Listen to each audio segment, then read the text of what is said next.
Hi, this is Nicole Miller, and in this video, I'm going to put the text Queer and Now by Eve Kosofsky Sedgwick into context.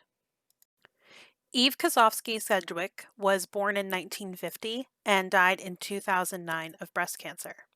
She had a BA from Cornell University and a Master's of Philosophy and a PhD in English from Yale University. She taught at a number of institutions throughout her career as an academic, including Boston University, Amherst, Berkeley, and Duke. She's considered to be a founder of queer theory and one of the first people using the term within academia.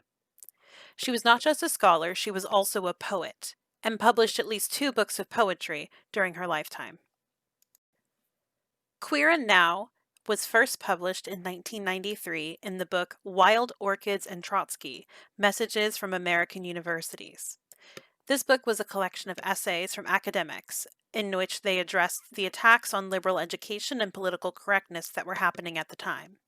Within this context, the breadth of the text makes a lot more sense. Sedgwick covers a lot of ground in a short space, touching on everything from the increased suicide rates of gay and lesbian youth and defining the word queer to anti-PC culture.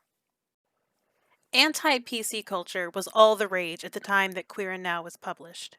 Ruth Perry, who teaches literature at MIT, wrote a piece in 1992 about political correctness entitled Historically Correct, which appeared in the Women's Review of Books.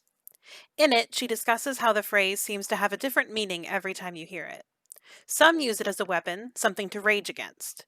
She says, quote, "The attack on the politically correct in the universities is an attack on the theory and practice of affirmative action, a legacy of the 60s and 70s, defined as the recruitment to an institution of students and faculty who do not conform to what has always constituted the population of academic institutions, usually white, middle class, straight, and male."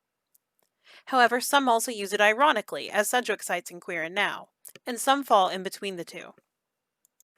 Sedgwick also comments on this sense of outrage over political correctness in response to the first gay and lesbian studies course she taught at Amherst. She had designed the class with a handful of mostly queer students in mind, but ended up having a much larger turnout. When she was later asked about the course by the student newspaper, she said as much, which made some of her students angry. In Queer and Now, she says, quote, "What outraged them was the mere notion that I had designed the course envisioning an enrollment of mostly lesbian and gay students. Their sense of entitlement as straight defined students was so strong that they considered it an inalienable right to have all kinds of different lives, histories, cultures, unfolded as if anthropologically, in formats specifically designed, from the ground up, for maximum legibility to themselves." Queer and Now was written amidst the height of the HIV/AIDS crisis in the United States. The first cases were reported in 1981, a decade before this work was published. Between 1988 and 1992 alone, over 180,000 people in the U.S. who had AIDS died. Sedgwick couples this with the increased suicide rates of lesbian and gay youth, highlighting the collective trauma for queer people at the time of her writing, particularly young queer people. 2 quotes from the piece stand out. The first, quote, "I've heard of many people who claim they'd as soon their children were dead as gay. What it took me a long time to believe is that these people are saying no more than the truth." And the second, "This society wants its children to know nothing, wants its queer children to conform or, and this is not a figure of speech, die, and wants not to know that it is getting what it wants."